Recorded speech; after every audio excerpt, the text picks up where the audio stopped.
ئەمە یەکێکە لە بنکەکانی دەنگدانی کۆمیسیۆنی هەڵبژاردنەکانی عێراق لە شاری هەولێر کە تایبەتە بە هێزانامنیەکان. لێرە تاقیکردنەوە بۆ ئامێرەکانی پرۆسەی دەنگدان دەکرێت بۆ ئەوەی هیچ گرفتێک لە ڕۆژی دەنگدان بۆ دەنگدەرانی دروست نەبێت. لە سنووری پارێزگای هەولێر 56 وێزگەمان هەیە. حکمەتەکە لەوەیە هەر کێشەیەک ئەگەر هەبێتن لە ئامێرەکان ئێمە چارەسەری بکەین بۆ ئەوەی لە ڕۆژی هەڵبژاردن تووشی ئەو بابەتانە نەبینەوە یا تووشی ئەو گرفتانە نەبینەوە. ئەوانەی کە پەنجەمۆریان کێشەی لێ هەبوو ئەو کاتە تقریباً 3 جار دەرفەتماندا ئەو دەنگدەرانە کە سەردانی بنکەکان بکەن بۆی دووبارە پەنجەمۆرەکانیان لێ وەربگرنەوە و کارتیان بۆ چاپ بکرێتەوە و کێشەکەیان چارەسەر بکرێت. بەشێک خۆشبەختانە سەردانی بنکەکانیان کرد، بەشێکی زۆریش سەردانی بنکەکانیان نەکرد. یعنی ئەو کەسە دەنگدەر کە خۆی سەردانی بنکە نەکا و پەنجەمۆری دووبارە لێ وەرنەگیرێتەوە ئێمە ناتوانین لە خۆمانەوە چارەسەری کێشەکەیان بکەین. تاوکو ئێستا ئەو کەسانەی لە سنووری پارێزگای هەولێر کارتی دەنگدانیەوە گرتووەوە لە سەد چەندە؟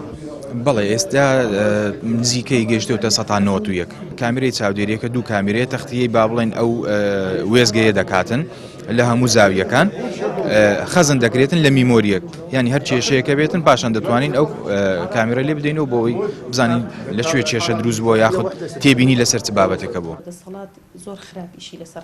پەرلەمانتارێکی خولی پێنجەمی پەرلەمانیش دەڵێت گۆڕانکاری گەورە بەڕێوێ و پێویستە خەڵکی ناڕازی بچێتە سەر سندوقی دەنگدان بۆ سزادانی گەندەڵکاران. ئینشاڵڵا گۆڕانکاری گەورە بەڕێوەیە ئەو هێزانەی دەسەڵات کە لە ڕابردوو خەڵکیان سەوساندۆتەوە ئەمجارە کورسی دەسەڵات نابینن.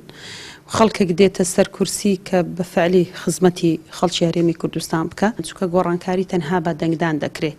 و زۆر جار گوتومە گۆڕانکاری ڕیشەی پێویستی بە پش و درێژیە. ڕاستە خەڵک بێ ئەمەل بووە بێ هیوا بووە، بەڵام ئێمە خەڵکی هەرێمی کوردستان هیچی لە دەست نایە ئەوە نەبێت کە بچێ بە دەنگەکەی خۆی گۆڕانکاری دروستکە. ئەو هێزانێک کە چەند ساڵە ئەو خەڵکە دەچەوسێننەوە بچێ بە دەنگەکەی خۆی ئەو هێزانە لابا لەسەر کورسی دەسەڵات، چونکە خەڵک زۆر پاستە بە درێژایی چەند ساڵی حکومڕانی کوردی خەڵک نەحەساوەتەوە ئیسراحەتی نەکردووە، بۆیە خەڵک حەزی لێ هەناسەکی ئازادی هەڵمژێ، هەوایەکی ئازادی هەبێ بە دەنگدان ڕێژەی زۆری دەنگدان ئەو گۆڕانکاریە کە باز دەکەم ڕوودەدات. ئەمجارە کۆمیسیۆنی هەڵبژاردنەکانی عێراق سەرپەرشتی هەڵبژاردنەکانی هەرێمی کوردستان دەکات و دەرفەتی دەزوەردانی حیزبەکانی دەسەڵات نییە لە ئەنجامی هەڵبژاردنەکان و دەرفەتێکی زێڕینە بۆ گۆڕینی دەسەڵات و بەڕێوەچوونی هەڵبژاردنێکی خاوێن. ئیبراهیم زیاد، کەناڵی پەیام، هەولێر.